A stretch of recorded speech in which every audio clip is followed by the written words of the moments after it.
जाति आधारित जनगणना को लेकर जिस तरह की बातें सामने आ रही हैं, उससे यह लग रहा है कि बिहार अब अपने बूते इस दिशा में आगे बढ़ने की तैयारी में है।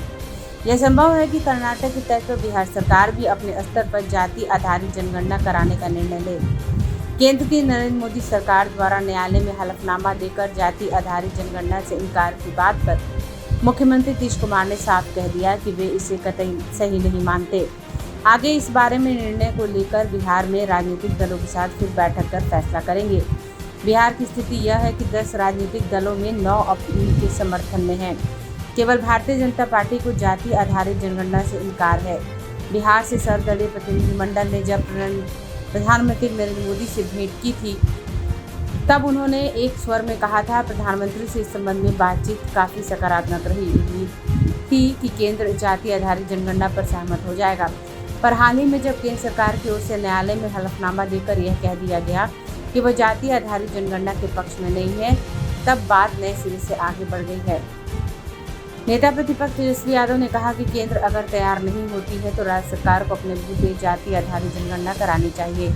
मुख्यमंत्री नीतीश कुमार लगातार यह कहते हैं कि केंद्र के इनकार के बाद ही इस बारे में आगे कुछ सोचा जा सकता है।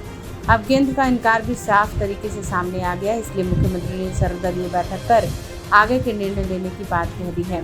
जाति आधारित जनगणना पर बिहार में जनता दल यूनाइटेड, राष्ट्रीय जनता दल, कांग्रेस, वाम दल, हिंदुस्तानी अवाम मोर्चा और विकासशील इंसान पार्टी ने एक स्वर की वजह से बिहार में राजनीतिक रूप से अलग परिदृश्य नजर आएगा।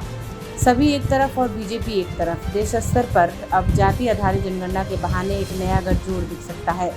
देश के कई राज्यों में जाति आधारित जनगणना के पक्ष में राजनीतिक दल आगे आ रहे हैं। नीतीश कुमार के नेतृत्व में बिहार से उठी यह मांग अब देशव्यापी हो गई है। मुख्यमंत्री नीतीश कुमार ने यह भी समझा दिया है कि जाति आधारित जनगणना किस तरह से सहज है। उन्होंने कहा कि पूरे देश में यह है कि एक जाति की कई उपजातियां होती हैं। हाउस होल्ड सर्वे में अगर आप किसी भी जाति को पूछते हैं तो उससे पड़ोस वाला यह पुष्टि कर देता है कि उसके बगल की जाति क्या है। जाति आधारित जनगणना आर्थिक रूप से भी बड़ी कवायद है। कर्नाटक में 2015 के अप्रैल-मई में 1.3 करोड़ घरों में सर्वे हुआ था। इसे सोशल एंड एजुकेशन सर्वे का नाम दिया गया। इस काम में 1.6 लाख कर्मियों को लगाया गया था। राज्य सरकार ने इस पर 169 करोड़ रुपए खर्च किए थे। वैसे अभी तक इसकी रिपोर्ट नहीं आई है। ब्यूरो रिपोर्ट, आंखें न्यूज़ 24।